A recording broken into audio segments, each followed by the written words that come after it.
of the Faculty Development Fellowship at the University of North Carolina School of Medicine. Todd. Dr. Karpicke is also an adjunct associate professor of faculty development in the College of Veterinary Medicine at North Carolina State University. He is the immediate past executive director of the Center for Faculty Excellence at the University of North Carolina at Chapel Hill.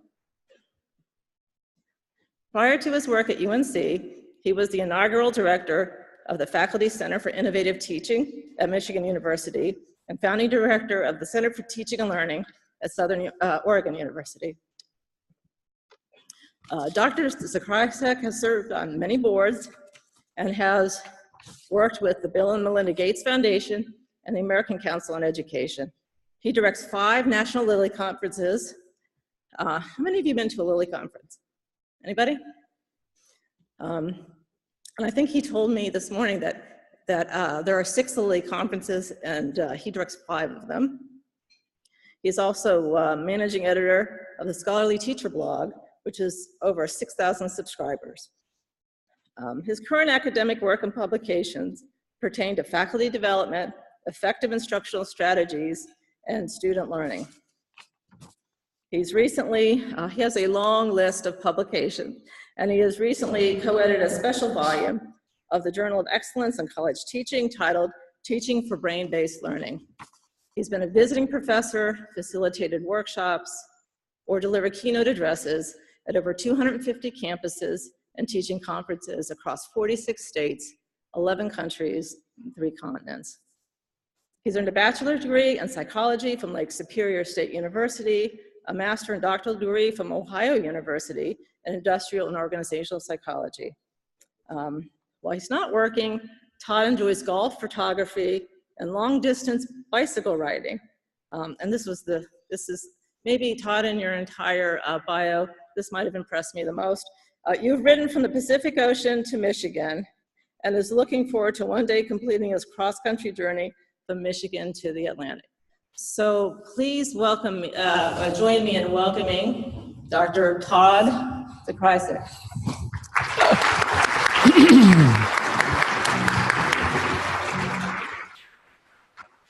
Thank you, Deb. Thank you so much. Well. Oops, that looks terrible there. Okay, there we go. Well, thank you. I really appreciate that. Oh, the clicker here. I'm going to get the clicker. There we go. Okay, so one thing I got to tell you is this is so humbling for me. Appreciate the opportunity to come here. I am a first-generation college student with imposter syndrome, and I don't think I'll ever get over that. Just kind of moving my way through. Those of you who don't know what imposter syndrome is, you wake up each morning and you think, well, I'm not as good as people think I am, but I'll just fake it today and see how it goes. Eventually they'll catch on, but until they do, I'm going to have fun. Thing to keep in mind, of course, is it's rampant in education. Faculty members have it, administrators have it, and students have it. So we're always kind of working against that.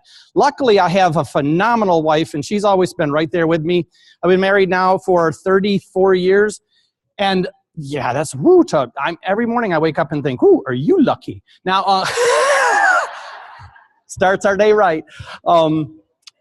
But she was right there for me when I got the job at UNC Chapel Hill. I mean, I wouldn't have hired me. That's the imposter syndrome part. I wouldn't have hired me. And yet they called me and said, we'd like to offer you this job to be the faculty development director at UNC Chapel Hill, 3,000 faculty members. I'm thinking, wow. And I told her, I said, Deborah, they just offered me this job. And she said, only in America could you get a job teaching teachers how to teach at a school you could never have gotten into. So there I go. Then I'm in the Department of Family Medicine. I mean, I'd like to tell students, you don't know where you're going to end up. So you work hard, you do what you can, and you get there. One thing I want to point out right out of the gate is why we're here. Going to drop into why we're here. So this is actually some data from Georgetown University, and it was in a report called The Divided Return. And essentially what it was, divided recovery. And essentially what it is here is it was the number of job gains by educational level from January of 2010 to January of 2016. Across those 6 years, there were 11 million jobs. Of the 11 million jobs, you see that first bar? That first bar went to people with high school degrees or less. I think every morning we should wake up and realize why it is we do what we do. That is the life people lead if they don't get education. And you know those are not good jobs. And so the point now is when you get up in the morning, when you're doing your work, when you log in for your class, and when you connect with your students in whatever way you're teaching, you are giving people the opportunity to move up to one of those other bars. And if those people don't have that opportunity, life is bleak. That's what we do on a day-to-day basis. And so that's what we want to play around with just a little bit today. In fact, it's just not today. It's the whole conference, and then after the conference, moving on. The idea of connections and pathways, we do that. And we do it for other people. So I want to hit this idea of connecting and also for building pathways.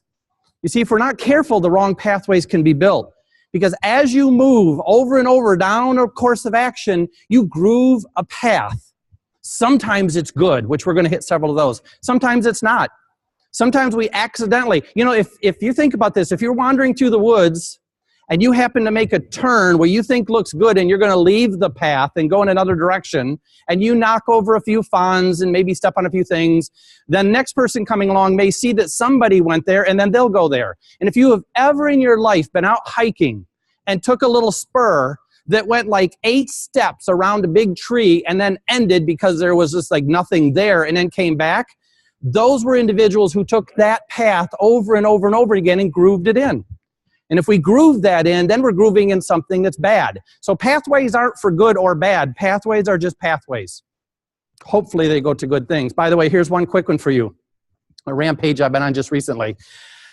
I am looking for some data that says that lecturing is bad, that you cannot learn from lecturing.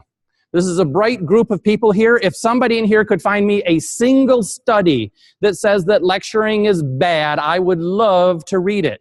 And no, you may not pull out Wyman stuff from the Wyman Project on lecturing being not as good as active learning, which is another little issue I've got. You can't pull anything from Eric Mazur's work. You can't pull anything from Scott Freeman's article, a meta-analysis with 250 articles. All those things show that when you put active learning with lecturing, it gets better, but that doesn't mean that lecturing is bad. And yet the number of people who will shut down and say, oh, that's a lecture, you can't learn from lectures. Oh, that person's lecturing, you can't learn from lectures. Students today can't learn from lectures. That's the little path that goes around the tree. You can't learn once you become disengaged. You become disengaged from bad lectures. We shouldn't do bad lectures. Doesn't mean we shouldn't do all lectures. So the point is, be careful of the paths we create. Organizations look at connections because it's really helpful to know how things fit together. We're going to see this across the presentation and hopefully across the next couple of days, that how things fit together makes a big difference. That's just UNC's org chart. I pulled an org chart here. People come together just like here. People come together and meet because sometimes it's a crossroads of getting to other places. I went with my daughter to Grand Central Station, gorgeous place, and the number of people you could sit there and just watch them come, but look around the room. I one time was at a conference in Alaska. I helped coordinate, and this woman named Elizabeth. Elizabeth was like this tall. She was one of the elders. We would always have the elders come up and speak, and I loved it when the elders would come up and talk. And we went around this group, and we're talking about why we were grateful of the conference and why we were there. And people are saying, oh, I'm here to learn. I'm here. This is great. I love being here. It's good to see people. And I got to Elizabeth, and Elizabeth looked around the table, and I'll do the same thing here. She said, I want to thank you. I want to thank you all. You see, I wanted to do this. I wanted to come here and learn from you. I wanted to come here and share. But this couldn't happen unless you left your families, you left your work, you left your responsibilities. And for a couple of days you came here knowing full well when you go home, all those things will be piled up for you and you will miss your family. But by coming here, we all get to be with one another. So thank you. Thank you for leaving your families, leaving your work, leaving your responsibilities to come together to learn. We should take this time seriously. And she said that about 10 years ago, and I've never forgotten it because every time I see a group of people, it's a big deal for me. And of course, the brain, 86 billion neurons. Some people say 100. I counted once, it's only 86 billion. By the way, how long would it take you to count? If you, 1 second, 1001, 1002, 1003, 1004, and stop at like 90 billion, it'd take about 3,000 years.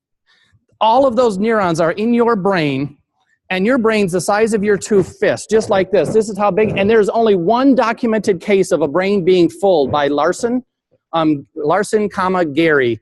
And it was a cartoon that basically said, "Excuse me, Mr. Son, can I be excused? My brain is full." Aside from that, we don't have any documentation. You can fill this. Each of those 86 billion neurons have about 10,000 connections. When you're looking at something like 100 trillion connections, it's a lot of stuff packed in there. So we want to look at those pathways too. So how do we do all this? We go back to the, what I would call back to the beginning here. Let's go back a little bit. Where education kind of started, which was in churches. And the really funny part is, lectures have been around for about 1,000 years. Teaching's been around about 1,000 years or longer than that. But for sitting in a classroom like this, and this worked really, really well. By the way, this system worked so well when there wasn't an internet and there weren't books readily available, and students would come to learn from someone who knew stuff. The individual would read, you would write. But 1,000 years ago, look what happened. See the front row? You always had the eager people up front. I can't see them because they're too far away, but I know in the back corner there's going to be a side talker, because there always is. And then, of course, you got the third row back there front. There's a dude sleeping, so there's always somebody sleeping. And the one I cannot figure out is, you know, those time travel things. Look at the back row. See the guy texting? It's weird. So for 1,000 years, we have the issues the same. So we have to take a look at this. Todd Whitaker came up with a quote I really like. Teaching is the profession that makes all professions possible. Teaching is the profession that makes all professions possible. If we're the profession that makes all professions possible, we should be advancing at the pace of all professions, at least the average. So that's what we want to work around a little bit too. Where does learning really come from? Well, there was the sitting there in the rows of seats, just like we're just seeing with the dude sleeping and everything. This is where learning really happens. And you know this from teaching online. I think it was Norm Vaughn and Randy Garrison, Communities of Inquiry, who had one line. When I know Norm really well, and I was reading a book of Norm's and Randy's, and there was a line in there that I really liked. I was reading along in this book, Online Learning Communities of Inquiry, and it said, "It is possible to form as close or as good of a community in a face-to-face course as it is an online course if you work at it." I'm messing up the actual words, but that was the sentence essentially. It is possible to have as strong a community in a face-to-face course as it is in an online community if you work at it. Do you know how many people that just blows their mind, including me the first time I read it? The concept there of the communities that we form. Now, I don't know that back 1,000 years ago, people were sitting around the fire saying, you know, one day we will have asynchronous chats. And we'll have to be careful because, of course, even with asynchronous chats, there's an accessibility issue, there's an availability issue, there are some people who have problems with their access to the internet, and the internet, that will be something where we can look at all things at any given time. And so the concept around sitting around there, I think it's still there, it's just funny what you're thinking about. By the way, I do like to point this out. I just did this at a small group I was working at my own campus. Imagine for a minute what your life would look like as a teacher if a chip were embedded in your student's head that gave them access to all the information that was out there. If they had all the information available in the world, what would our jobs be? Would we even need to be here anymore? And when I mentioned that to a group, it was funny because several people kind of looked at me really puzzled and said, I don't know what I would do then, because obviously we wouldn't need teachers. And I said, not so fast. They already have it. It's just not in their brain. It's in their hand. So we have to think about, what does it mean to be storytellers and convey information and to be cognitive coaches at a time when we now have all this stuff right here in front of us. Oops. Oh, darn. I forgot to give you a trigger warning. This next slide is going to be a little disconcerting for some of you. Actually, I will say this is funny. I did get the opportunity, and I'm just saying this because it just blew my mind, is they asked me to come and talk at the Gates Foundation, and they said, please send your slides. I sent my slides, and this was in there, and I typed a note that said, please note that the learning is interconnected process slide is up there just for shock value. It isn't to be processed. So just don't get stressed about this. They emailed me back and said, we're really, really glad that you sent the email. We were going to disinvite you. But as you look at this thing, now what I want to do is hit into this process. If we're connecting and looking at how pathways form and connections are formed, where's the educational chunk of this stuff? And I want to really hit the education hard. All I really care is look up at the upper, and I don't have a little pointer here. Look at the upper left-hand corner. See the word that says cognitive load, the box that says cognitive load theory? I am so enamored and hyped on this right now. You see, here's the cool thing with cognitive load. You have basically information processing view of learning is not the only view that's out there, but it's still a widely accepted view, and it's a nice way of looking at how we learn. So here's what I want to hit real quickly. You have your sensory memory. Got sensory memory. That's why we gather all the stuff that's around us. When you look around the room right now, it hits our sensory memory. If you closed your eyes, you'd have the entire image of this room, or if you look at the stage, the image of me, whatever, you would have that for about a quarter of a second. Then it goes away, but it's pretty much limitless. You could look at a football stadium and close your eyes, and for a quarter of a second, you got everything. Limited time, but tons of capacity for bringing stuff in. All the way to long-term memory. Long-term memory is reported to have, I mean, there's so many different estimates out there. There's no way to even know how much stuff you got in your long-term memory. You have stored stuff in long-term memory, you haven't even got a clue what's in there. Here's one for you. Think of a house that you were in many, many, many times when you were young and have not been in that house for at least 10 years. Get that in your head real quickly. A house you were in many, many times, but you have not been in for 10 years. Got it? Okay, you got that? How many windows were in that house? It's a ridiculous question. Raise your hand if you can kind of start counting those windows. Just put your hand up. Look around the room. There. A few seconds ago, none of you were thinking about how many windows were in this childhood home. And right now, I can't get your attention back because you're counting them. That's a problem. Gotta be careful when you're teaching. And the issue is that it was there. It's there. It's all there. Not all of it. It's a lot of it's there. We tend to forget stuff, and I'm going to show you in just a second why we forget. Our job as teachers is to get people to remember the right stuff and to forget the wrong stuff. We do that every day. When you walked here today, when you walked into this room, you walked next to several other people. And if you didn't look at them and think anything particular, you glance over, yes, I saw them, and walk through. And if somebody said, list the type of clothing and color of everybody who passed you thus far this morning. We couldn't do that, but we can go back and count windows in a house. And the point is there's lots of stuff in there, there's lots of stuff that gets dumped out. And so the reason I mention this is that long-term memory, we don't know that we've ever filled that. It's got tons of stuff in there. Sensory memory can process lots of stuff. It's the one in the middle. It's that working memory. Now, working memory can only process a chunk of information. When I say a chunk of information, some of you just turned to your neighbor and said, it's actually 7 plus or minus 2 chunks of information. Yeah. Well done. Now, it was Miller.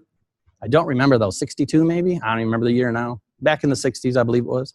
7 plus or minus 2 chunks of information. Okay, we've got that too. That's important. But here's what's more important than the 7 plus or minus 2, because chunks can be done a lot of different ways, is the idea of cognitive load. Here's the thing. We all have a RAM. As we're trying to process information, we're processing information around us, we have a certain amount of capacity for processing information. If we lose capacity, we lose that until the point that it's closed off. When it's closed off, you cannot learn. You can look right at something and say, I can't do this right now. Has any of you ever picked up a book and thought to yourself, I am too tired to read this? Cognitive load's gone. If you've been driving down the road, you're driving down the road, chatting with your friends, listening to the radio, everything's cool, and then all of a sudden a driving rain or maybe sleet starts. And what we'd all do, it seems like it's all the same. Everybody be quiet, because what happened was our cognitive load was this much, going back and forth. We're driving, they're talking, the music's coming on, I like this song. Yeah, I agree with you, that's a terrible place to have lunch. Oh, some jerk just pulled in front of me. We're driving along like this, and then an ice starts to form on the window, or rain starts to pound, and our cognitive load starts to close, and then we have to get more cognitive load back, space back. So, turn off the radio, tell people to stop talking, and it creates a little bit more space. And then we all do the same type of thing too. I've watched so many people. They'll grab a hold of the wheel and they'll lean forward because I can't possibly see from here. Now I got it. And it has an added benefit to it too, because when you're driving along and you're all tense, there's more likelihood for an accident. So you should try to get your face closer to the airbag. Just like that. That's good. That's the bad path that goes around the tree and dead ends. You don't get closer to the airbag when you're going to get in a crash if there's a possibility. The point is we have to create the cognitive load. So you know these feelings. You start to read a really hard article, a tough article, and someone comes in and says, have you got a minute? And your brain's like, whoa, what? You didn't even have the capacity to be paying attention as somebody walked up to you. On the other hand, you could be reading something really light and airy while you're almost carrying on a conversation with somebody. Let me just finish this. I'm almost done. Yeah, there, I'm done. You know, it depends on the load of it. So the point is we have all this stuff that's happening out there. So cognitive load is huge. Now, I just want to do this real quickly. There's the three components because you can impact two of these three components and you're teaching every day and it'll free up space for your students to learn. And again, we got to groove in better paths. We got to get better connections in here. Intrinsic load. Some stuff you teach is just plain hard. I, as an undergraduate, remember taking chemistry and remember if you did happen to see the TED Talk that was linked there, you saw we talked about that F minus I got. Some of you think, ooh, I didn't know you could get F minuses. I have documentation. Actually, the teacher was really kind to me. It was a 38%. That's probably closer like a G minus. But he was afraid I wouldn't really grasp that. In fact, when I did knock on the door and say, excuse me, I don't understand this grade, all I was after was, can I still pass? If you get an F minus on the first paper test and an A on the second paper, what's an average of an F minus and an A? Is that like a D? I didn't know what it was, but when I said, I don't get this, why? What does it mean? And he said, given that you received an F minus, it doesn't surprise me you fail to comprehend it. I was like, wow, that was just a mean dude. All right, so intrinsic load is just the hard courses. Those are the things like the chemistry, which is stupid because I got the F minus. I call anything stupid if I don't like it or I don't understand it. It's my little system. All right, so we'll move on there. Extraneous load, additional external stimuli. This is like when you decide you're going to put together the IKEA bookcase, and just as you lay out the parts, your significant other comes in. For my case, it's my wife. I almost said wife. A significant other comes in and says, hey, I need to chat with you about something. And you're thinking, really? Right now? And that's where the cognitive load capacity kind of thing is. If I've got all the IKEA parts laid out, I don't have the capacity to have a serious conversation. So the point is, what's the additional external stimuli coming in? For a lot of your students, it could be that something's happening in the house. You know, in the middle of class, they could be having a synchronous chat and you hear a child start screaming. And if that happens, that's extraneous additional load. It could also be just the types of things of they'll not be able to figure things out, like, I don't know, if it's an online course, they're logging in and they're having trouble with the connection. How many times have you really, really lost students and had a terrible time because students were having a hard time with their connection, they couldn't get something to work, something was happening in their environment? That's just external stuff that's happening. Then there's this germane load, how we process information. How you actually groove it in, what you do with it. There's a great concept out there called long-term potentiation. I love long-term potentiation. Concept is the more frequently you do something, the better you get at it. Or technically, the more likely it is for that neuronal pathway to fire when compared to other neuronal pathways. When you first start to tie your shoes, you have to say, okay, I'm going to make one loop. It depends on the method, right? You either make 2 loops and then you go through the bounding ear method, or you do the crisscross method. If you do the crisscross method, it's different. So here's one thing my daughter was so funny. I remember when my daughter was growing up and she would start to tie her shoe, and as she was tying her shoe, I'd say, what are you doing? She'd say, I'm tying my shoe. I'd say, oh, what do you want for lunch? And she'd say, I want...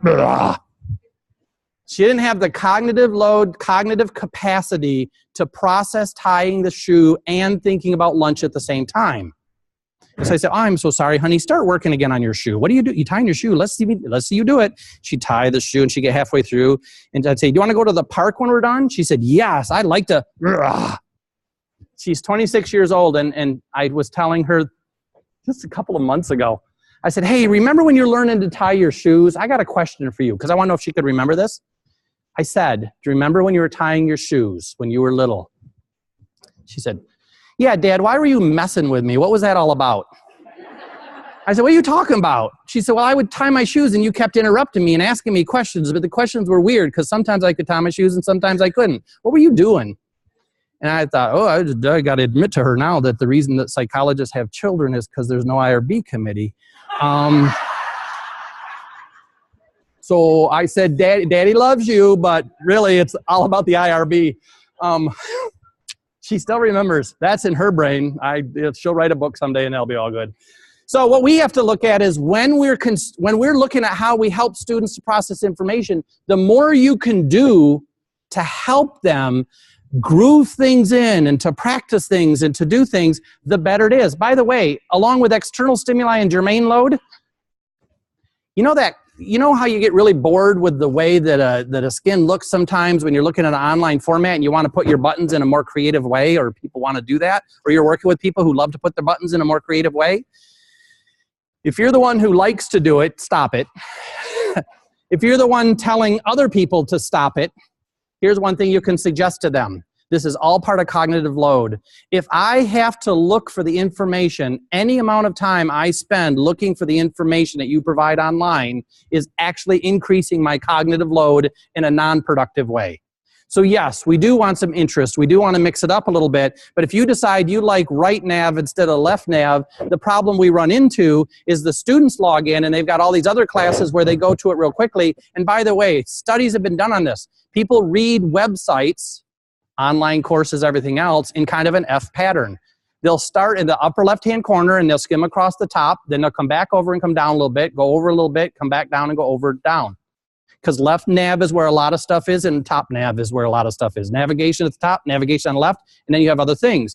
If we decide we want to put the navigation down the right or along the bottom, it actually decreases processing.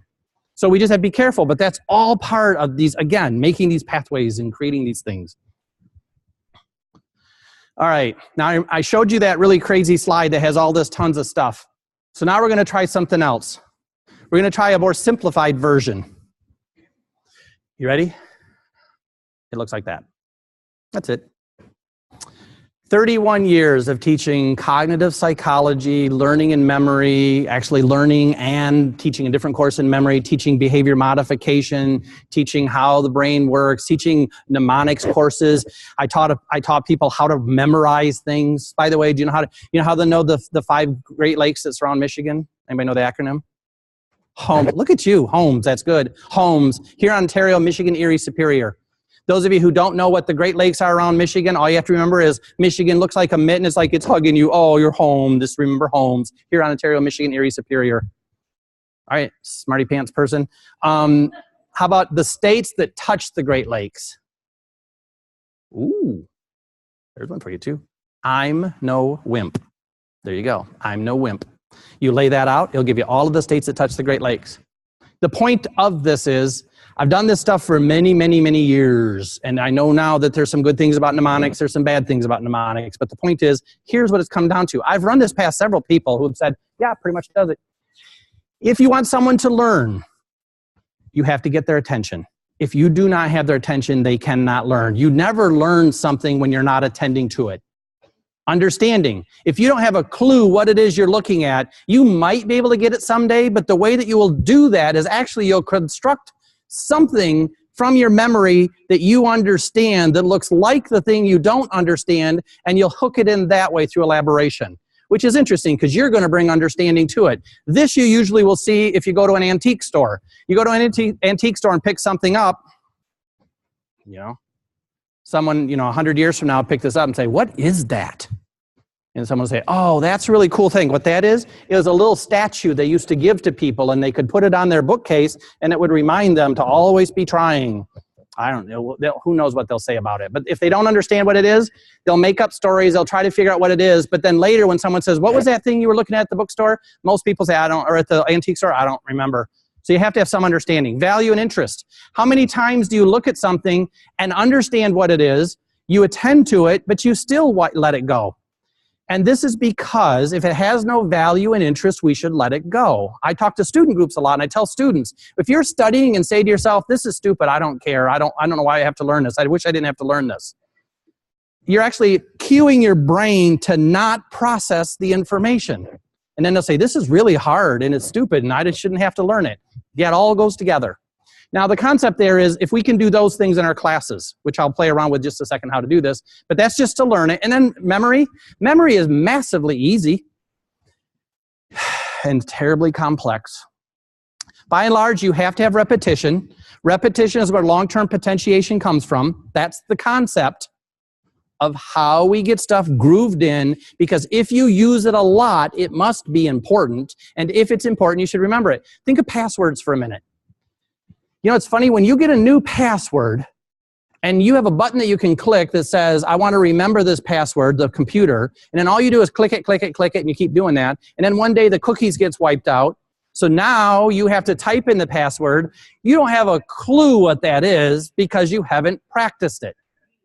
I happen to have a computer because I work in a school of medicine with like 3 levels of authentication. I have to type in 3 passwords every time my computer is left alone for more than 10 minutes. I try to remember it's like my child. You shouldn't leave it alone for more than 10 minutes. Oh, they're filming this. Oh, well.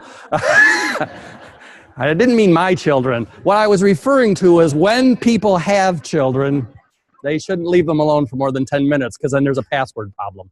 So if you have to log in over and over and over again, you remember those. Some people remember the first phone number they've ever had. Other people right now get an iPhone, punch in the number of their significant other, and never know the phone number. Once we type it in, do you know how many people in this room, if you lost your phone and you borrowed my phone, you could not call your spouse? Think about that a minute. Well, I just typed Deborah. Boom. Hey, your phone doesn't have a Deborah on it. Or if it does, it's... never mind. That's just going to move on to a whole other... All right, so... yes. So what happens here is if we don't have repetition, we don't have the memory part. So we want to repeat things over. So when students say, why do I have to learn this? I already learned it. You don't learn it until you get it right. Learn it till you can't get it wrong. Just, you got to keep going after it. You got to keep working it over and over again. By the way, with that repetition also comes speed. Think of the language that we have learned. We learned our language little by little, word by word, and then repeated those words so many times that the words come to elicit meaning in a microsecond. George Washington, boom, right there. You've got first presidents, you've got cherry trees, you've got all kinds of stuff. In fact, let's try this real quickly. I haven't asked you anything yet. Terrible, I haven't even engaged you yet.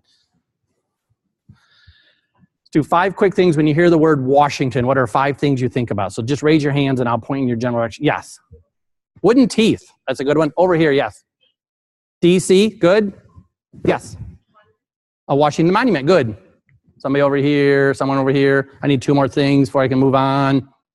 Can't see. Yes, over here. First president, and 1 more over in the corner here. Oh, and it's, what was it, 3? 3, 9, and 1? Wow, yeah, 3, 9, and 1. We have to go back and look at that. That's not a very good winning record. No. Did many of those wins come toward the end of his career or toward the front of the career? Okay, well, that's good, because you get remembered more for the least recent things. So, okay, good. So he tended to win a few times. Well, he had about a 33% win record. Okay, so those are the things you remembered. Now I could ask you about pies. We could go in other directions, but look how fast that generates things.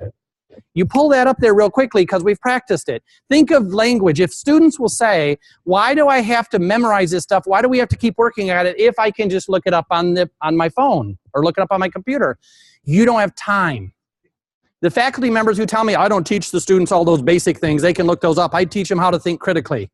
Yeah, think critically about what? What do you think critically about if you can't pull stuff up easily?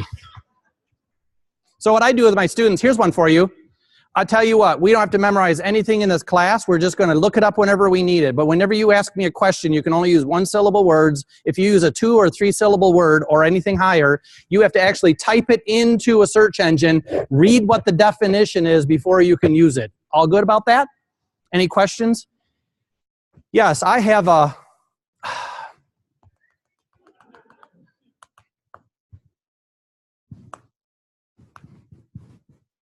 question.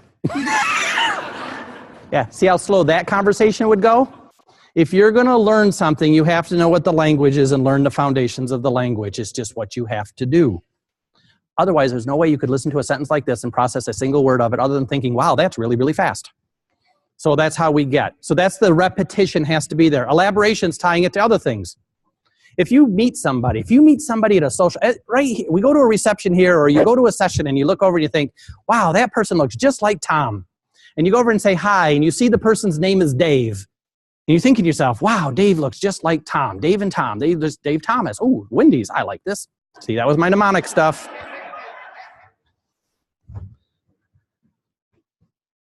That's Dave. He looks like Tom. Was that the direction I went? I think so.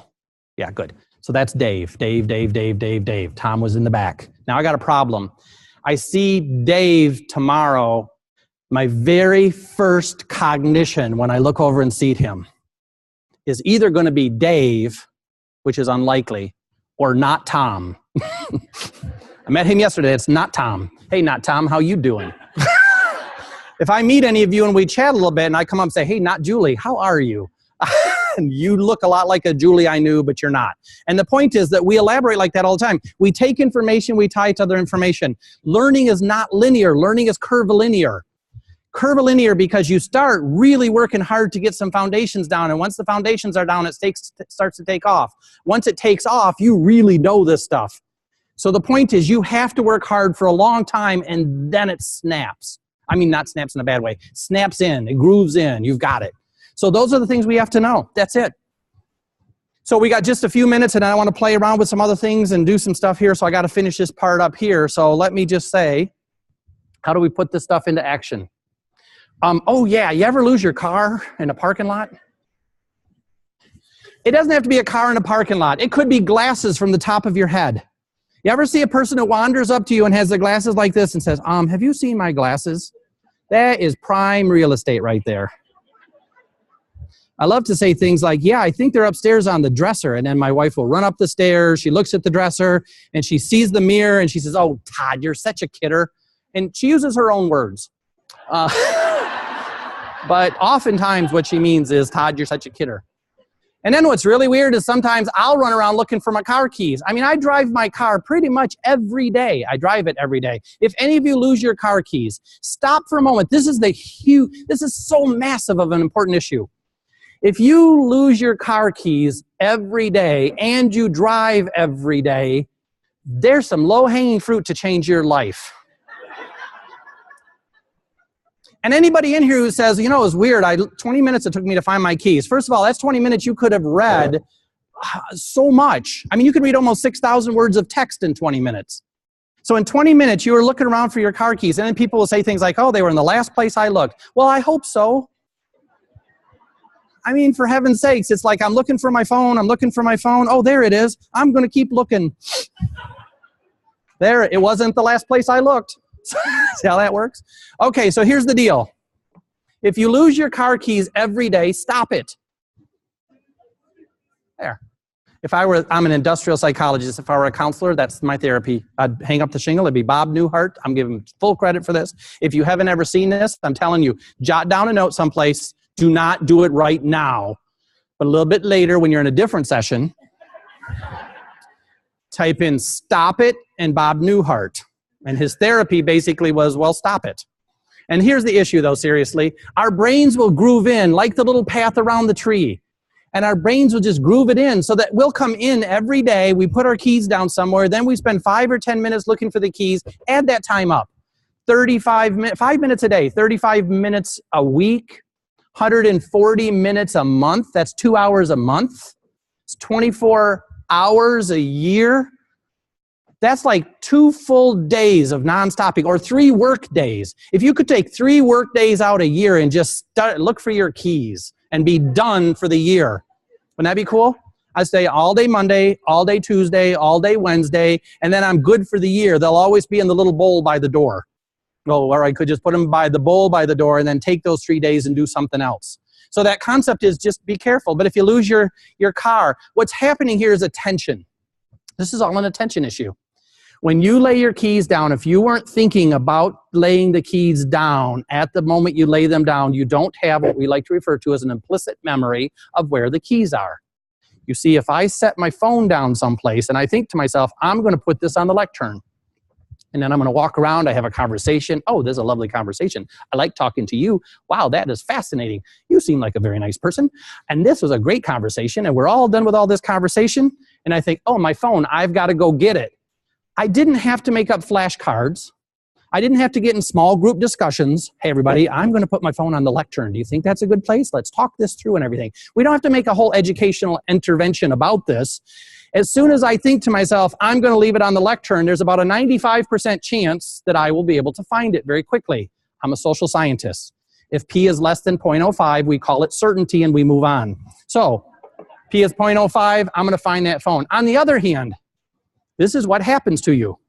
Hey, how you doing? Everything's going well? Oh, sure, let's go. Oh, let's go grab a glass of wine. That would be good. You know, what we should do is when we go, you've all done that, and that's where I lay it down, go over and get the glass of wine, but I had cognitive load, was completely attentive on you. I wasn't paying attention to where I put my phone, and then about 20 minutes later, I look around going, and that's like the old man thing. You ever notice old men, it's kind of funny, is that they'll slap places they don't even have pockets.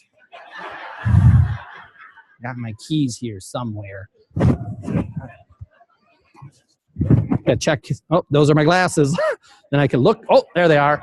So the idea now is that I can't remember where my phone is because I wasn't attending to it. So you don't need to make a big deal out of it. You get out of your car and you say, oh, it is there, and walk away. You don't even have to say it's there. You just have to recognize you parked it. Or you come up with a device like you get out of the car in the garage at the airport and you snap a picture of what stall you're in. Then later you have to remember. See, this is the funny part. People will say things like, you know, I used to always lose my car at the parking garage, but now I just snap a quick picture. You know what? I love to mess with people. And I say, how do you remember you took the picture? And I'll say, well, what do you mean? I'll say, well, you have to remember you took a picture so that you'll look at the picture. Otherwise, you'd go looking for your car thinking, I can't find my car. And you've done this before too. I can't find my car. I can't find my car. Oh, wait, I wrote it on a slip of paper. And so the idea there is you remember what you attend to. I remember taking the picture. That's all good. So attention, massive.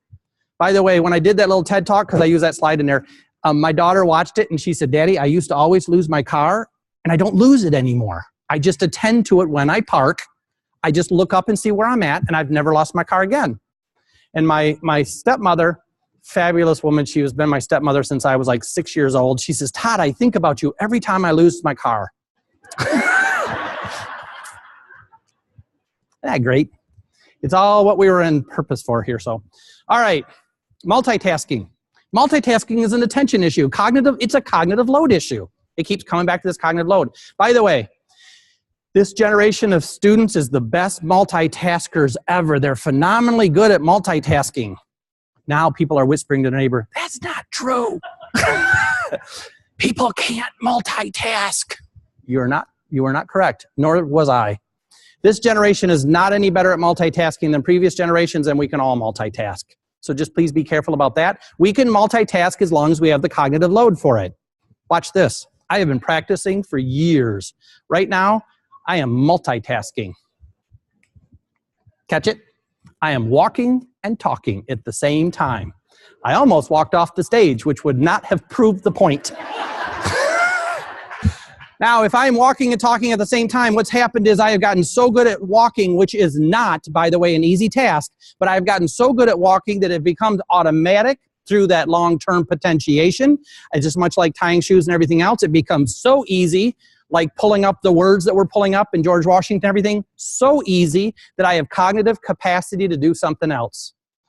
If I'm logged into your class and I'm taking an online class with you, if I get so good at getting my computer set up, I get my speakers turned on the right speakers, I get my headset set up on the right thing so you can actually hear me talking, I know where the buttons are, I know where everything is at. Again, we've just reduced the cognitive load on some of those extraneous and germane issues, so we've reduced that cognitive load. Then we have cognitive capacity to do something else, like actually to learn from you. And you all know this one. The student who's all stressed out about how to get the settings right on their computer is not paying attention to the stuff that you're trying to teach them. Some people can't even do the asynchronous chats because they're so worried about other things. So the point is, we reduce that. And once we reduce it, we can do other things. We can multitask. What you cannot multitask are things that would max out your cognitive load, like 2 conversations at exactly the same time. because you never know what the next word is going to be in a sentence or the next concept is, so you can't get that to automaticity. You can't long-term potentiate that one in because we don't know what it is. We have a language that allows me to say something you have never heard before, and as stupid as it may sound, you understand it. I could do something right now that I'm pretty sure has never been uttered before. I wasn't going to try this trick, but I'm going to right now. Whew.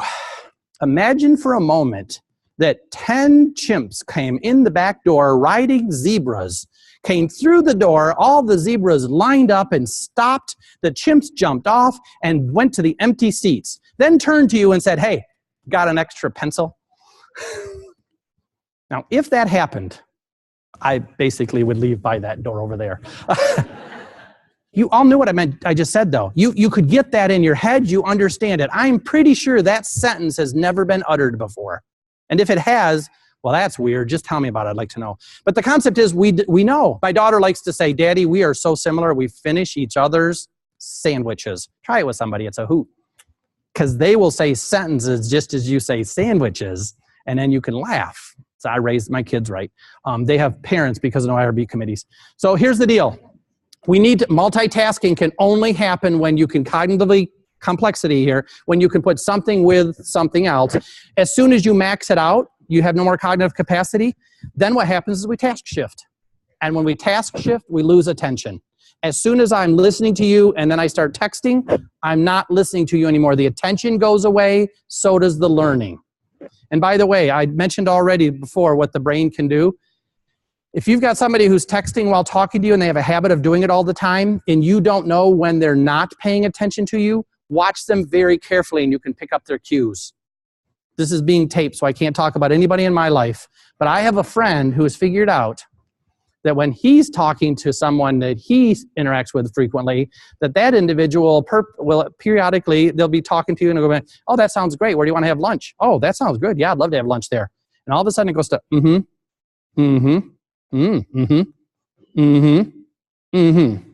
And that's the conversation here when it's like, well, I was thinking about maybe going to like Olive Garden. Would that be good? You want to, well, we could meet at 10. Is that okay? That means my attention is somewhere else, and now I'm doing an automatic vocalization to get you to just keep talking and leave me alone. And if you do it, you also catch these moments. It's when all of a sudden there's been silence. You think, oh, nuts, they just asked me a question. And if I'm not careful, I'm going to end up wearing a puffy shirt. So you just got to be, so we catch those cues all the time, but it's our attention coming and going that we have to be careful of. All right, so number one was attention. Number two, I'm just going to rip through these real quickly. There has to be something there they understand. So as you're teaching your classes, as you're going through programs, as you're developing things, where's the attention? Where's the understanding? Prior knowledge is helpful for understanding. Just look for it all the time. You have to have that in there. There has to be some value. When you're going through, and by the way, I will tell you all right now, and please, please, please help me out on this. If you tell someone something is important because it's going to be on the test, that is about the lowest level of value I can imagine. You should know this because it's going to be on a test. If nothing else, what you just cued me is I can definitely forget it after the test because that's the only real value, but there should be other value. The stuff we're talking about today, I honestly believe you could walk out of this room today and better understand your life and create better understanding in your students' lives. The next time you lose your keys and say to yourself, you know what? I lose these every day. I should stop doing that. And you're smart enough, you could figure out a way to stop doing that. We don't have time and I'm not going to do that right now. But if you get lost going to certain places, or if you say to yourself, I can't cook. Anytime you say to yourself, I can't do something, stop and think, how could I change this situation? I can't cook. My friend said the other day, it's funny, I said, well, let's cook something. We cook something. He says, oh, I can't cook. I can't even boil water. I'm a social scientist. I love research projects. Get a pan, get some water. And he says, no, I mean, I can't. It's not that I can't literally boil water. I said, well, I haven't seen it. Let's get some water and boil it. And so once he boils water, I say, there, that's the first step. Now let's go get an egg. Let's move. So the concept is you can learn new material, but there has to be some value to it. The retrieving part of it. Long-term potentiation, I already mentioned. We want to practice stuff over and over again. You could not be here. You couldn't learn from anybody. If we didn't have a foundation of information that had been so ingrained in, we couldn't move forward. Here's a quick study. I'll just do this one real fast. I love this whole study by Karpicke and Roediger. Basically, the SSSS, the black bar there, students read a passage 4 times. Study, study, study, study, study, study, study, study, then takes a quiz over it. They take a quiz and they get like 83% right. Another group, study, study, study, practice quiz, no feedback, and then come and take the, after the practice quiz takes the real quiz, they get like 78%. Last group, they only read it 1 time. Practice quiz, no feedback, another practice quiz, no feedback, another practice quiz, no feedback. Then they take the quiz that counts, they only get 73%, 72%. You know all the practice quizzes you have for your students? This is why we do it. So here's the deal. Reading it multiple times gets you a better result than it does reading it once and doing all those practice quizzes we give them. This is why we have to talk to our students. They'll actually do better by doing multiple readings and not the practice quiz. 5 minutes later, immediately afterwards. Come back a week later. The other one there says 1 week later. Come back 1 week later and it looks like this. The group that had 83% drops down to 43%. They've lost about 50% of the material in 1 week. This is what's bizarre. The group that was the study, practice, practice, practice only loses, the axis is broken there, but they only lose a little bit, but that's 50% more than the first group. Learning is not linear, it's curvilinear. Having a foundation means you learn faster, which means as soon as you get the foundation, the more you take off. Losing 50% versus like 20% is a massive difference. So in immediate recalls, it's a little bit better to do the multiple practices, but for long term, you have to practice at retrieving information. And then the other thing here is new information is recalled better when connected. If you can figure out ways to connect it to other things, you're already doing that, but look for ways to connect stuff. It really, really helps the students. Last thing I will mention here, oh, and I got to do this one kind of quickly, is teaching our students how to learn. Metacognition. So this one basically, there's a lot of words on this text, on this slide here. It's just planning to learn, monitoring learning, evaluating learning. There's a lot of different ways we can do this, but if we teach our students how to actually learn. Here's a little study from a friend of mine, Kathy Neighbors at Riverside City College. I wrote this little book with Terry Doyle on New Science of Learning. She got a copy of it. She says, I'm going to use this. It takes like an hour to read it. I'm going to use this book and teach my students in developmental math how to learn. And you know, attrition rates in developmental math is hideous. Now, I'm not telling you that you have to have this book. I'm saying teaching them how to do it. She happened to use the book. Here's the success in her Math 35. This is a community college. She's writing this up to publication. For the New Science of Learning group, 62.8% of the students finished the course compared to 43.4%. And 40% was what they'd seen a lot. 60% attrition they'd seen over and over again. 19.4% difference in retention. All she was doing is she'd say, okay, everybody, I want you to read the chapter on sleep. It takes like 15 minutes. Then the next day they'd come, or 2 days later, they come to class. What did you learn about sleep and learning? Take 5 minutes of class time, then teach whatever the math class was. That's what she'd do. A couple of minutes at the beginning, teach the class. That big of a difference. Here's cool. She then looked at the next course. She was done with the folks. Of those people who succeeded and went on to another math class, because remember, this is developmental math, were they successful? Found this. 71.6% successful if they had learned the New Science of Learning stuff, 47% if not, which is very consistent again. Now we're up to like a 25% success rate. Teaching students how to learn.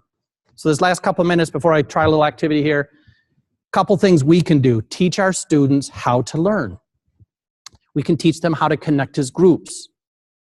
Students typically hate group work. We typically use group work. Much like the lost car keys, if we're all doing it and they all hate it, the low-hanging fruit. We should figure out a way to help them out. By the way, I'd wondered for years why I should use groups, and I was just looking for a background slide I could throw up there. It looked like group work, and when I found this one, it suddenly occurred to me why I love groups. Look at this. It makes your students beautiful. There's some good-looking students. Not only are they beautiful, they're happy. When I was assigning group work, I realized suddenly, and I love to look at things like this, I was thinking in my head, this is what's going to happen. Imagine a little thought bubble. Ooh, history and systems of psychology. My students will get into groups of 6. They'll pick some historical figure. They'll divide it up into components. They'll all study the different components. They'll present it as a group. I think this is what's happening. But it's not. This is what's happening.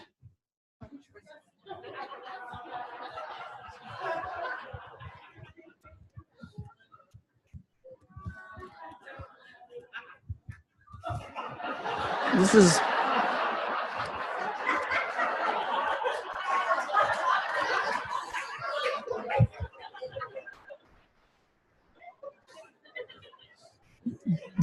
The day you assign groups, you know what's going to happen. There's going to be hogs. There's going to be logs. There's going to be people who want to start right away. There's going to be people who want to wait till the last second. There's going to be individuals who will get halfway through the project to drop the class. There's going to be some people who will say that they want to do everything and then not do anything. There's other people who will be very quiet and step up at the last minute and just bring it home. These things all happen. Teach the process. Teach the connections. Teach them how to be good group members, because if you don't, if you focus on content and say, oh, and by the way, do group work, you can't also say group work is important, because you're going to all have to do it later in life and make a big deal out of how important it is when we don't teach it. So I know several of you do this already, but we can't ignore the instruction of being a good group member and then say it's important you do it well. And I will tell you this, I'm begging you, please teach your students how to be good group members, because if you don't, they will struggle through, but they won't get better at groups. I've got 2 daughters in college right now, and they will both tell me emphatically, I'm not getting better at groups unless the teachers teach me how to do groups. And if you don't teach them how to do groups, then they don't get better. Some of them are going to become department chairs. So please teach them how to be good in groups. Now, we can do this. I'm feeling good about it. There's some good other data. I just want to point out some other things. Little by little, you can read about stuff and you can teach students. NASA astronauts who nap for 27 minutes in the afternoon improved cognitive functioning by 34% over non-napping. That was a study done that Medina reported. Exercise, tons of good stuff with respect to exercise out there.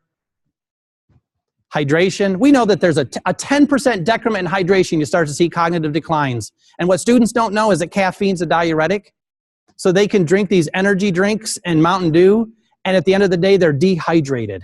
So just talking through them, they don't understand when you're supposed to drink X number of glasses a day, depending on whether you're male or female and how big you are, that a watermelon counts as a glass of water if you eat enough, eat some watermelon. High hydration kind of content foods. So the point is just little by little teaching them these types of things really, really helps. All right. Is there a way to bring house lights up just a little bit? I think we got just enough time to pull this off. I'm going to try it. Oh, yeah, I can do this. We need some lights in here, though. It's been too dark for too long. I should have warned people. Is that even possible? It's not possible? All right. Can you all see your tables? We're going to do this in the dark, then. All right. Actually, it's probably not that dark. It's probably because of these bright lights. Let me try something. Oh, it's not so bad. Oh, yeah, this is better. All right, here's what I want you to do. There should be note cards on your table. We're going to move fast on this, but I want to do a quick little task. Yeah, we can do this. So on your table are note cards. Each one of you get a note card. If you don't have a note card because there's more than 70 of you at a table, borrow a note card from a table next to you. You're not borrowing it, just take one. So everybody has a note card.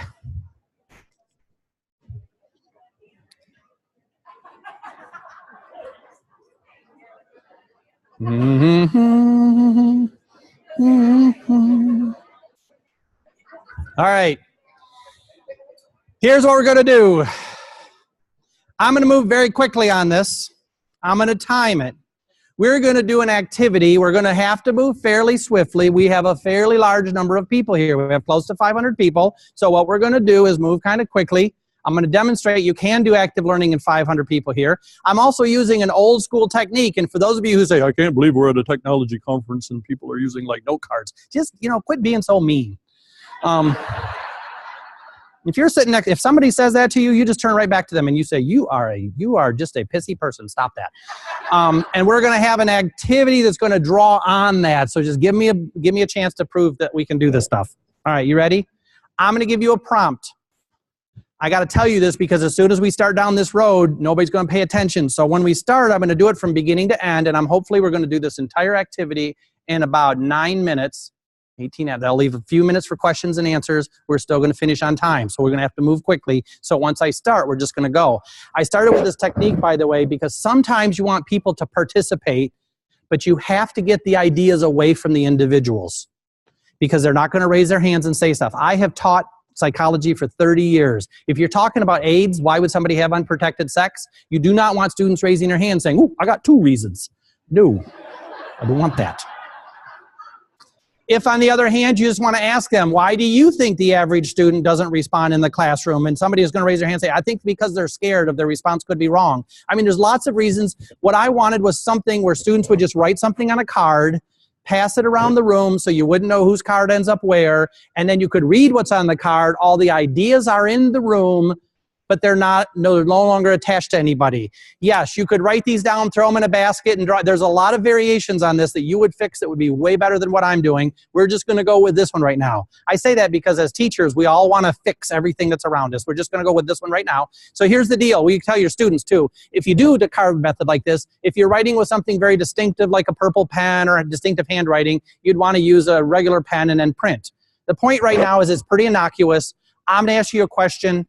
I'm going to give you about a minute to write a response. You have to, please, I'm begging you, write something down because you're going to give the card to somebody, and if you don't write something, they're going to end up with an empty card. All right, here you go. Think of one issue or concern you have with respect to your students in creating an effective learning environment. I made this very innocuous, so it could be face-to-face, it could be online. When it comes to teaching, what's something you find challenging? Write down as quickly as you can and turn the card over as soon as you're done writing. Go.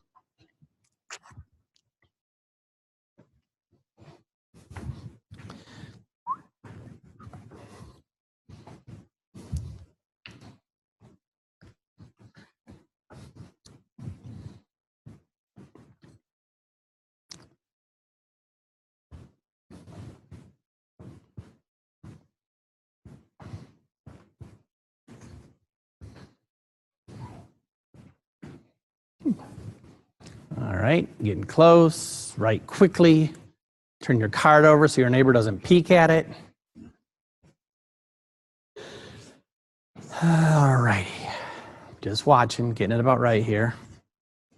All right, I think we got it. Now, for this next part, I'm telling you, be careful. I did a workshop one time at my own campus and somebody got hurt. He was so enthusiastic, he jumped up with hard-sole shoes, stepped right on a woman's foot with open-toed shoes, and then turned real quickly, gashing the top of her foot. We continue with the exercise because, quite frankly, we're teaching at that moment. Okay, now, here's what I'd like you to do next. And this has got to be quick, so I'm going to tell you this is all going to be one quick move. Listen carefully. Don't move until I say go. Just keep listening. Because again, we're teachers. We like to move fast on these things. First step will be to make 6 trades with different people. It could be more than 6. Don't trade with the people at your table. So you already started moving and I didn't say go.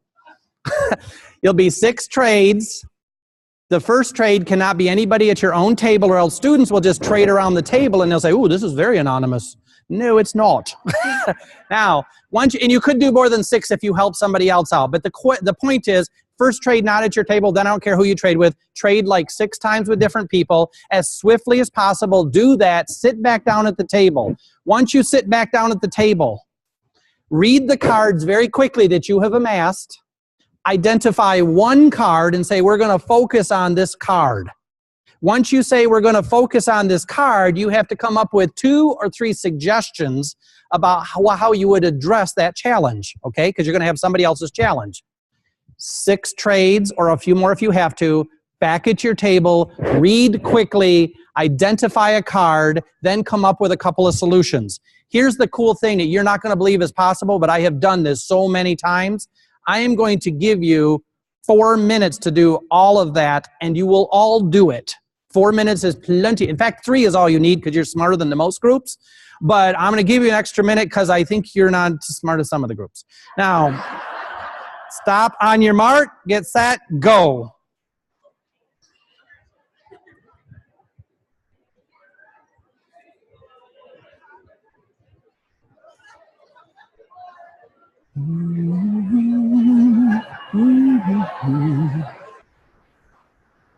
All right. And they're busting around the room and they round the corner. I should take a picture of this. Won't work.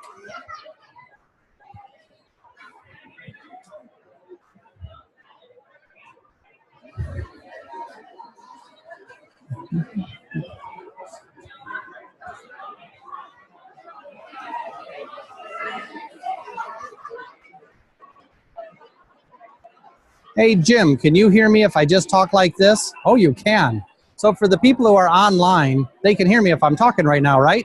Oh, that's good. So if you're online, this is 56 seconds. We've got 3 more minutes to go. So here's what we're going to do. I got to talk a little softer because they're still working now. Is that you at home could do the same type of thing. Jot down the types of stuff that you find challenging, and then just take a look at it and say, kind of like lost keys or everything, is what could I do to actually address this problem? I had a faculty member I worked with for years, and he said, you can complain about something 3 times. And after 3 times of complaining about it, you either have to stop complaining about it or do something about it. And so the concept here is jotting things down and always be working at some piece of your teaching. A lot of times people never stop and think, what's one thing I'm challenged with? They're more likely just to say, I find it difficult when students won't do asynchronous. You know, we set up a synchronous time and the students just won't participate. Whatever it is, and kind of think through how some possibilities are. All right, I got to go back to watching these folks. I'll be right back.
I have to wander around and see if the groups are actually doing their work. So it's going to be blank for a few seconds here. I'll be right back.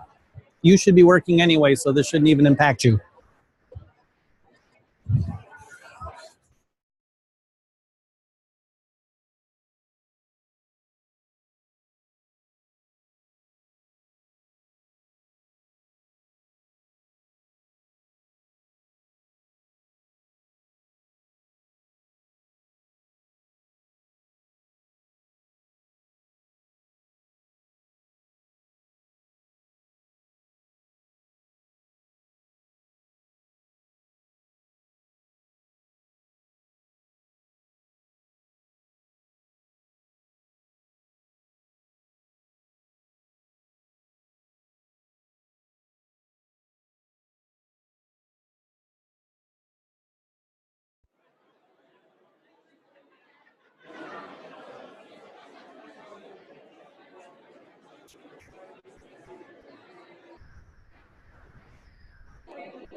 All right, let's see what you came up with.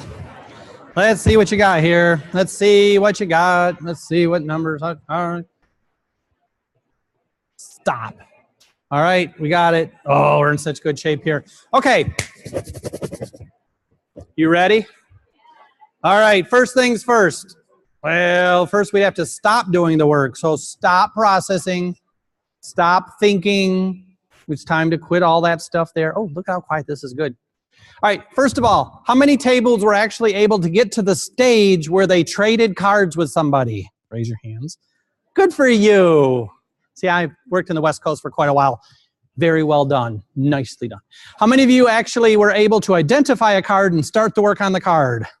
Excellent, you all did that. How many came up with at least one solution to at least one thing on a card? Raise your hand again. Look around the room. That was by the time I got back here, because I wasn't paying attention, the 4-minute mark went over there. It was actually about 4.5 minutes. Within 4.5 minutes, you did all of that. There's a lot of times when people say, well, I would use activities and do these things if you teach face-to-face, but I don't have time. They don't take that much time.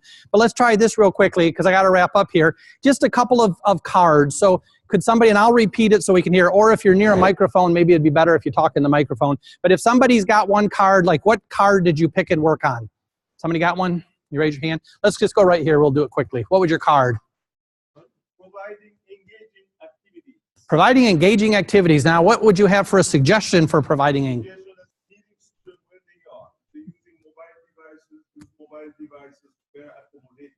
Okay, good. Should meet the students where they're at. Excellent. I love that. That's a good one. All right, one more. We'll do one more. Yes. Okay, so identifying their first interest or motivation. Excellent. So you're identifying their personal motivation and their interests. So how do we know that from our students? Well, Guilford College had a great solution to maintain spreadsheets on their students. So as they do that out, Oh. going back later in the course and time in This is Wilford College? Guilford. Guilford. Oh, Guilford. Oh, yeah, Guilford. I know Guilford College. I like Guilford College. Okay, so Guilford College actually collects secretive data on their students and then uses it to exploit them later. Oh, wait, no, I paraphrased.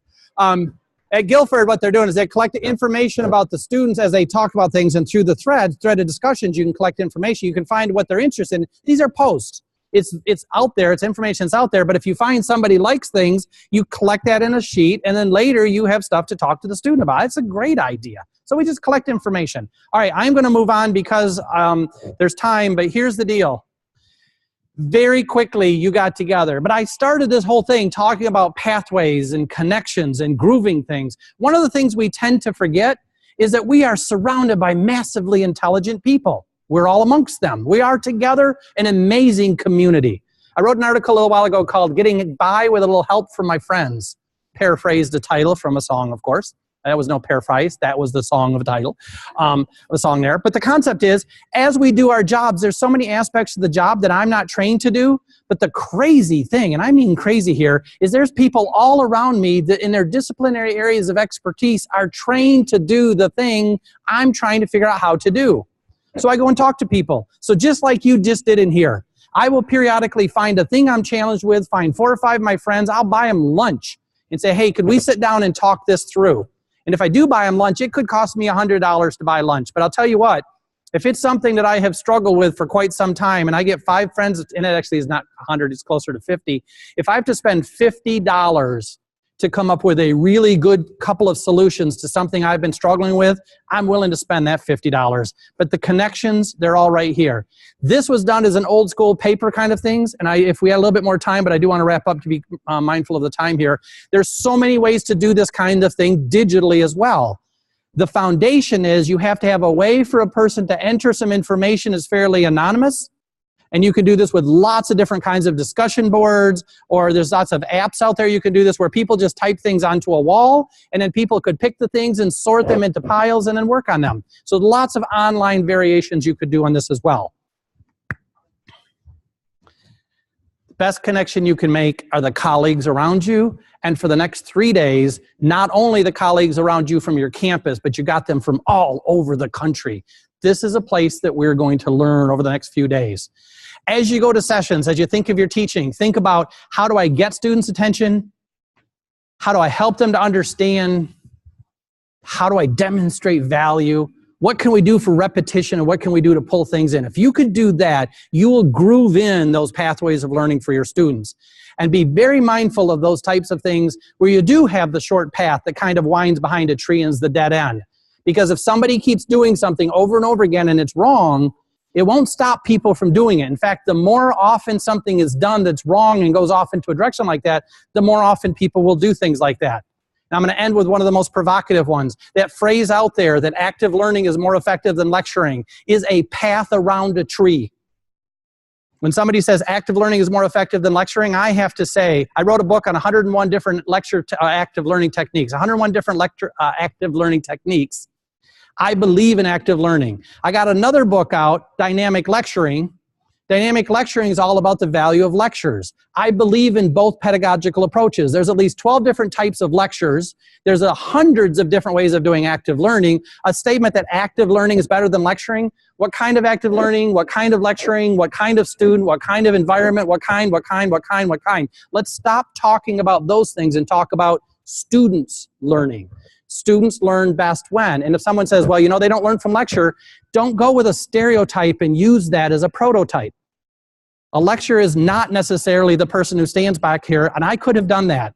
Hey, everybody, thank you for coming. It's so good to see you. What I want to do today is talk to you about a 5-point plan for learning. And as we go through this 5-point plan, you will notice that you will be going to sleep. In fact, you're already going to sleep.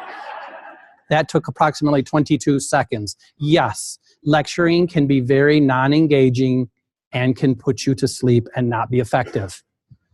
Lecturing can also be a situation that draws you in and gives you tremendous information in a short period of time. Storytelling has done that for years. The point is, don't go down the path around the tree without figuring out what's happening. Appreciate your attention. I think we have a few minutes for questions, but first of all, I just want to say thank you so much for coming, letting me stand on the stage. I'm not smart enough or good enough to be here, but until someone pulls me off, I'm going to keep doing it. So thank you for coming. Thank you so much. This is after. And for Deb, Brenda, everybody. Is Brenda? Anybody see Brenda? Anybody see anybody else? Do you want to do one question or two, or do we? I guess. What's the timing? I was supposed to stop at 10:28 at the very latest, and it's 10:26. So I'm going to answer a question. Right? Can I do that? Okay, then you do it. Yeah, if you got the big cheese, you ask. Go ahead.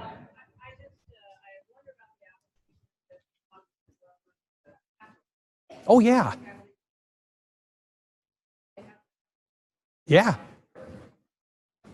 Yeah, exactly. Very good. I agree with you. Any other questions? Now, what Deb asked for questions, the cognitive load for faculty. The cognitive load, so she asked quickly, she wonders about that cognitive load with respect to faculty. So let me just say this. Cognitive load pertains to everybody under every situation, and I'm really glad you went there. Today I went with we're faculty and working toward helping our students. It's just as easy to map it very quickly on the cognitive load for faculty members.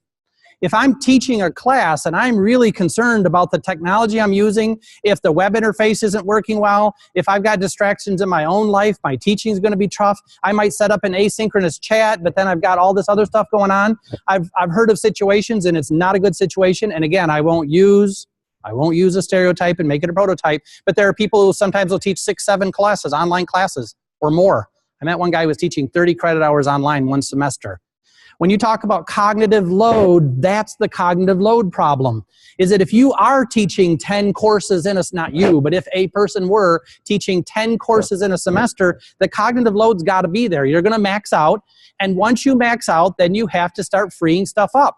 With students, we free it up by giving another example, by taking some time, by maybe helping them to understand something. For a faculty member, if I'm completely maxed out by teaching 3 face-to-face courses, 2 online courses, and writing a book, something just gets shortchanged.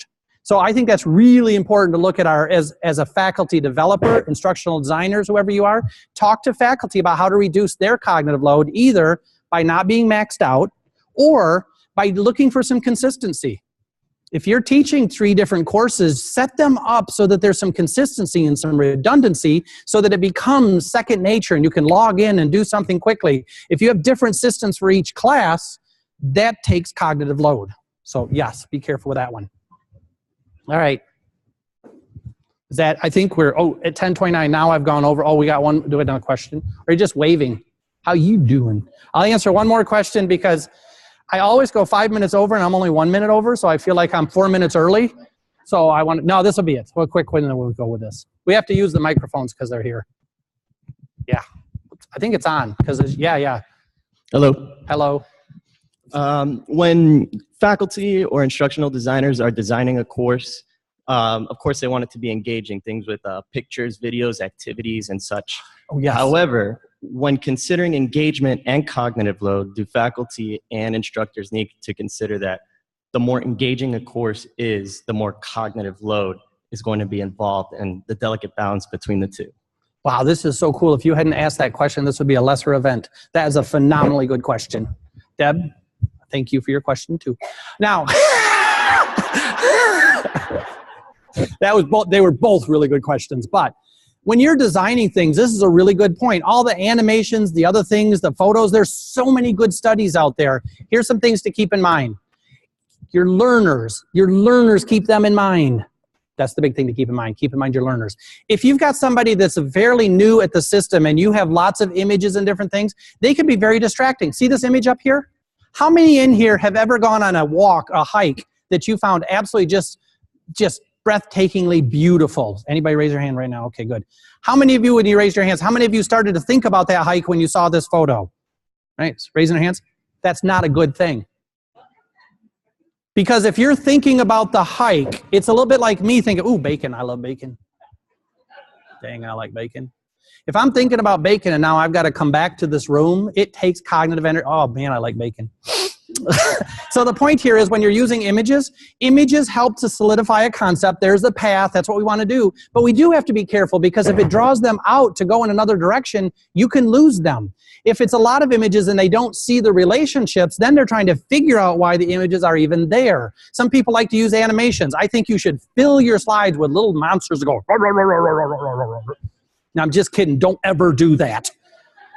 You put the animations that come swooping in, the things that swirl around, and that all takes energy. So what you want is the least amount of information that will get it across and draw the person's attention. And you're absolutely right. It's a balance between engaging them with attention, but not losing them. And there's actually a study out there. One of the studies, real quickly, is if I'm an expert, think about this for a minute. I'm an expert in the history of psychology, and I'm teaching you as a novice. You're a psych student. You're not an expert yet. And as I'm teaching you about Gestalt principles of psychology, I then tell you a side note about Köhler and the way he did his research. And it actually was during the time of the war, and I start to put this little story in there, and I find it fascinating. That's an expert that has lots of cognitive capacity now telling you a story, which takes up a little cognitive capacity. If you're hanging on by your fingernails trying to learn this stuff about Gestalt psychology, and then I tell you a story, it comes slamming down. And the next thing you hear the student say is this going to be on the test? If your students say, is this going to be on the test? You know what? Back off and don't be mean to them. What they're trying to do is sort out, you're a professional, I'm a novice, I don't know, is this the type of thing that I need to know for the test? Because quite frankly, I don't know. What that usually signals is a student who's really lost and not able to process all this stuff. It comes across as, hey, is this going to be on the test? What it really is me saying, look, I don't know what to do right now. Is this going to be on there? Because if so, I'll memorize it, and if not, I won't memorize it, but I don't know. As an expert, you're saying, well, of course it's not going to be on the test. You're the expert. How would they know? So keep it as simple as you can, but still draw the interest in. Perfect. I am exactly 5 minutes over. All right, I got to stop. Thank you so much.